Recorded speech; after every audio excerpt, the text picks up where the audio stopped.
period. The challenge for Muslims, of course, is to implement that model. I don't see it as being a balance between freedom versus poverty, because we have a lot of poverty in the so-called free world. I don't think it's an Islamic matter which we have cornered the market on it. It's very much a challenge for everyone, and we're just putting forward these Islamic ideas as alternatives to the existing order. Does Islam preclude capitalism in the sense of private ownership of the means of production, distribution, exchange? Not at all. As I touched upon earlier, obviously there wasn't much time, but there is a clear delineation between public, private, and state ownership. Private ownership includes definitely the means of production. It is only the public ownership which is more restrictive in terms of the natural resources, the open spaces, the public places, and so on and so forth. And state property is very much around certain state assets and buildings and so on. So it is very liberal, if I could use that term, in terms of the ownership rules. But the point is that Islam puts a very clear framework in terms of how one trades, how one undertakes business, the do's and the don'ts, and so on, which includes non-interest-based economy.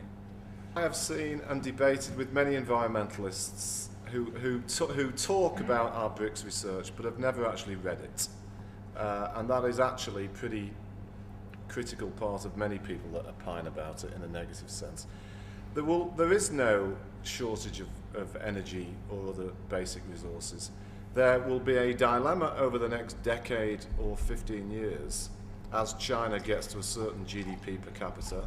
But once we go beyond that period, it is highly likely that the challenge facing the commodity industry will be the ones that they faced the past 20 years, which is exactly why a large number of energy companies don't want to invest significantly right now, because many of them have been through it before. But this Malthusian idea that we're suddenly going to run out of resources because of BRICS is not based on any serious research whatsoever. It's a typical fear that comes up every 100 years or something. So you don't credit peak oil? Peak oil? You don't believe in that?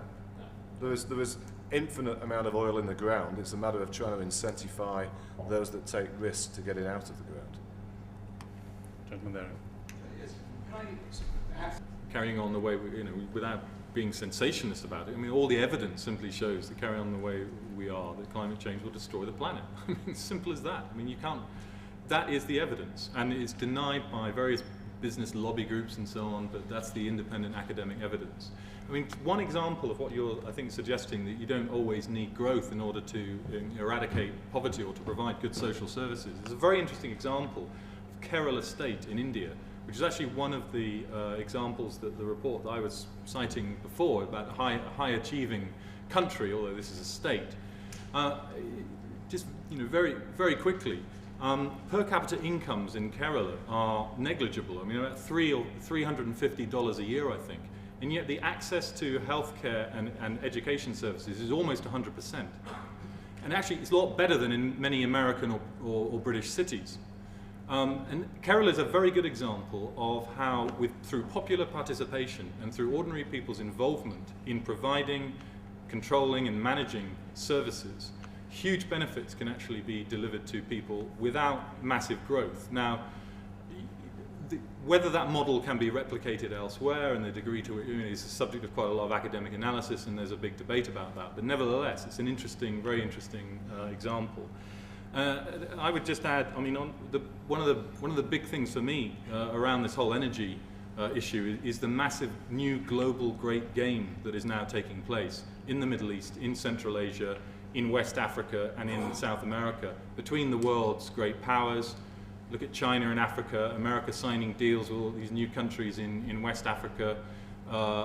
Many people explain the war in Afghanistan partly as a way of getting access to the Caspian oil, Caspian Sea region, and so on. Development rather than. Look at Britain, that's announced 6 weeks before the invasion of Iraq. The British government produced a report saying that by 2015 Britain would be a net oil and gas importer, which of course had nothing to do with the invasion of Iraq, but nevertheless, that was produced before.